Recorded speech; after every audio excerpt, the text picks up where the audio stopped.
Assalamualaikum warahmatullahi wabarakatuh.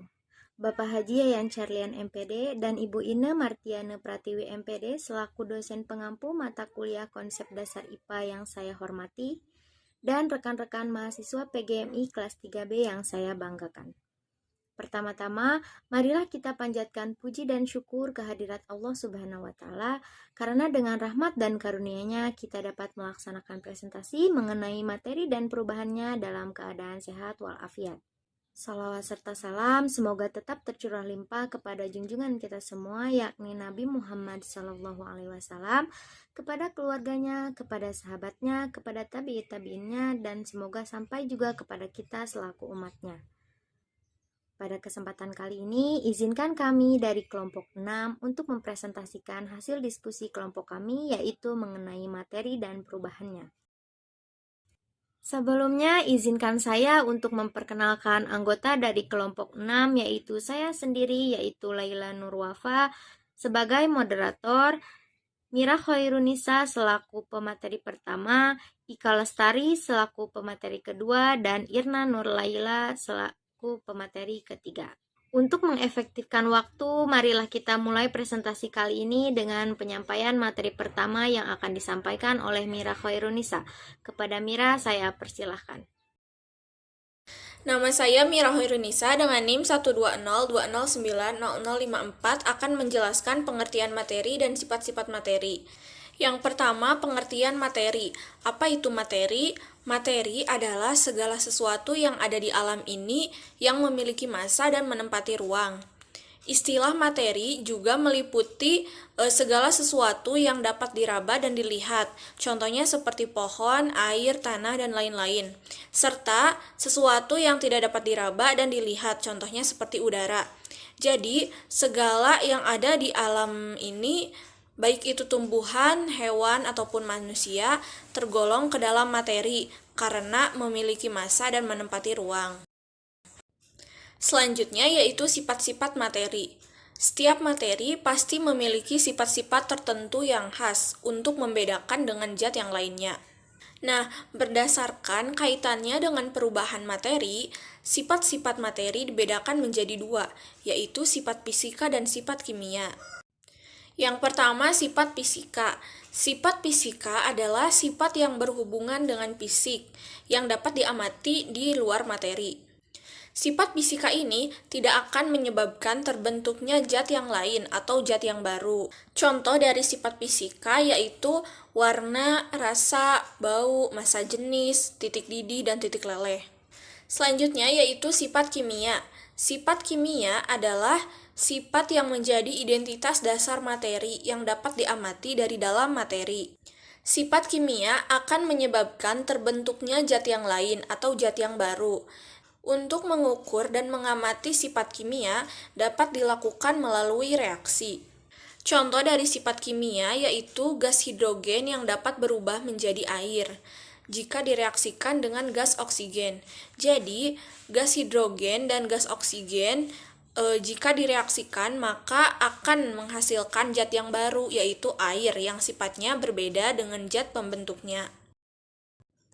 Selanjutnya, sifat-sifat materi berdasarkan kaitannya dengan ukuran atau jumlah materinya. Sifat-sifat materi dibagi menjadi dua, yaitu sifat ekstensif dan sifat intensif. Yang pertama, sifat ekstensif. Sifat ekstensif adalah sifat materi yang besarnya bergantung pada jumlah atau ukuran materinya. Sifat ekstensif ini meliputi massa, panjang, normalitas, molaritas, dan volume. Contoh dari sifat ekstensif yaitu gula pasir yang beratnya 1000 gram, jumlahnya akan lebih banyak dibandingkan dengan gula pasir yang beratnya 500 gram. Sifat yang kedua yaitu sifat intensif.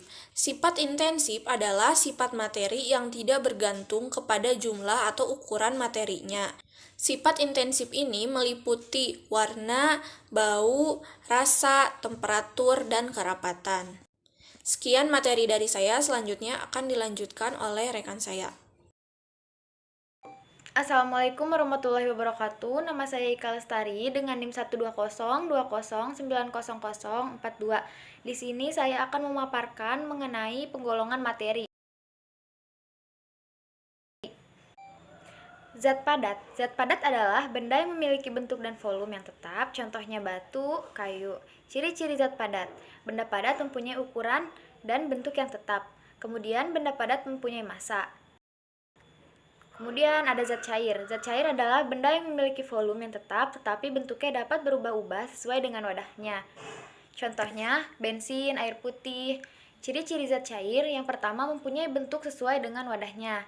Yang kedua, mempunyai massa. Yang ketiga, isinya akan tetap. Yang keempat, permukaannya selalu mendatar. Yang kelima, selalu mengalir ke tempat yang lebih rendah. Yang terakhir ada zat gas. Zat gas adalah benda yang memiliki volume dan bentuk yang selalu berubah-ubah sesuai dengan wadahnya. Contohnya, oksigen, karbon dioksida. Ciri-ciri zat gas. Benda gas mengisi seluruh ruangan yang ada. Benda gas memiliki massa. Secara kimia, zat terbagi menjadi dua, yaitu zat tunggal dan zat campuran. Zat tunggal adalah materi yang memiliki sifat yang khas dan komposisi yang tetap. Contohnya, emas, oksigen, garam dapur. Zat tunggal dibagi menjadi dua, yaitu unsur dan senyawa. Sedangkan zat campuran adalah bentuk kombinasi yang terbentuk dari dua zat yang masih mempunyai sifat asalnya. Nah, zat campuran dikelompokkan menjadi dua juga, yaitu campuran homogen dan campuran heterogen. Kemudian metode pemisahan zat campuran, yang pertama ada penyulingan, kemudian penyaringan atau filtrasi, kemudian ada kromatografi, pengkristalan atau kristalisasi, dan yang terakhir ada sublimasi. Terima kasih kepada moderator yang telah memberikan saya kesempatan untuk membaca materi. Nah, di sini saya mengambil materi perubahan materi. Perubahan materi. Perubahan materi adalah perubahan sifat suatu zat atau materi menjadi zat yang lain, baik yang menjadi zat baru maupun tidak. Nah, perubahan materi melibatkan perubahan sifat dari materi itu sendiri. Perubahan sifat ini dapat melibatkan perubahan sifat fisika atau kimianya. Biasanya, perubahan sifat kimia suatu materi selalu melibatkan juga perubahan sifat fisikanya. Nah, untuk perubahan fisika di sini merupakan perubahan materi yang tidak disertai terjadinya zat baru atau tidak berubah saat zat asalnya. Jadi hanya ada atau terjadi perubahan wujud, bentuk, dan ukuran. Nah, untuk perubahan kimianya merupakan perubahan materi yang disertai terjadinya satu atau lebih zat sejenisnya yang baru. Biasanya disebut reaksi kimia. Nah, perubahan kimia bisa disebabkan oleh beberapa proses, diantaranya adalah sebagai berikut. Nah, yang pertama yaitu proses pembakaran, yang kedua yaitu proses peragian, yang ketiga yaitu proses perusakan dan pelapukan, yang keempat yaitu proses fotosintesis, yang kelima yaitu proses pencernaan makanan, yang keenam yaitu proses pernapasan. Dari uraian di atas dapat terlihat perbedaan dari perubahan fisika dan perubahan kimia. Nah, diantaranya sebagai berikut. Yang pertama, perubahan fisika bersifat sementara atau tidak permanen, perubahan kimia bersifat tetap atau permanen. Nah, untuk perubahan fisika tidak hanya menyebabkan terbentuknya materi atau zat baru, perubahan kimia menyebabkan terbentuk materi atau zat baru. Nah, yang ketiga yang terakhir yaitu perubahan fisika hanya melibatkan perubahan pada sifat fisika zat atau materinya. Perubahan kimia melibatkan perubahan pada sifat fisika maupun kimianya. Kesimpulan dari presentasi kali ini yaitu materi adalah segala sesuatu yang ada di alam ini yang mempunyai massa dan menempati ruang. Adapun berdasarkan kaitannya dengan perubahan materi, sifat-sifat materi itu dapat dibedakan menjadi dua, yaitu sifat fisika dan sifat kimia. Sedangkan berdasarkan kaitannya dengan ukuran atau jumlah materi, sifat-sifat materi itu dibedakan lagi menjadi dua, yaitu sifat ekstensif dan sifat intensif. Materi dapat dibedakan menjadi zat tunggal dan zat murni, sedangkan perubahan materi atau wujud zat dapat terjadi akibat pendinginan maupun pemanasan. Perubahan sifat dapat melibatkan perubahan fisika ataupun perubahan kimia.